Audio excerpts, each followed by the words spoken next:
Konflik antara FIFA dan Kapten Timnas Inggris Harry Kane kian memanas. Harry Kane, Kapten Timnas Inggris, terancam dikenakan sanksi berat oleh FIFA apabila tetap memaksa mengenakan ban Kapten One Love ketika berlaga di Piala Dunia 2022 Qatar. Mesin gol Tottenham Hotspur itu dikabarkan tetap akan mengenakan ban kapten tersebut untuk sikap menentang kebijakan FIFA. Alasan Kane untuk mengenakan ban kapten tersebut diketahui sebagai isyarat dirinya mengenali perihal kesetaraan. Hingga kini, pihak eksekutif sepak bola Qatar masih mencari kejelasan dari FIFA perihal hukuman dari kasus tersebut. Inggris masuk ke dalam grup B pada Piala Dunia 2022 bersama Iran, Amerika Serikat, dan Wales. Pada Senin 21 November 2022 hari ini, The Three Lions akan menghadapi tim Mali di Stadion Khalifa Internasional Doha, Qatar.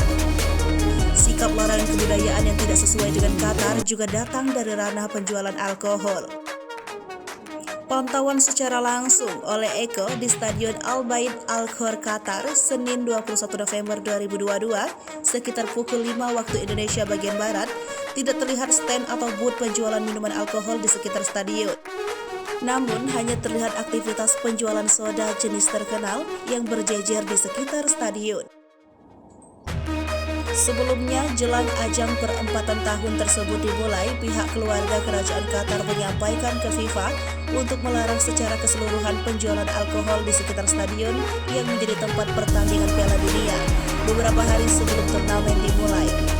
Pihak kerajaan Qatar telah menyampaikan alasan mereka ke FIFA terkait hal itu karena memiliki implikasi besar. Mereka ingin FIFA memutuskan penjualan satu sponsor yang ternilai terbesar, yakni jenis minuman alkohol terbesar. Sponsor tersebut diketahui sudah mengikat kontrak dengan 8 stadion yang menjadikan gelaran Piala Dunia dengan nilai kontrak hingga jutaan dolar. Namun, kemungkinan besar jenis minuman alkohol tersebut tidak akan dapat menjual produknya di stadion. FIFA kini telah mencoba kompromi dengan memindahkan lapak jenis minuman tersebut ke area yang lain setelah mendapatkan keluhan dari tuan rumah.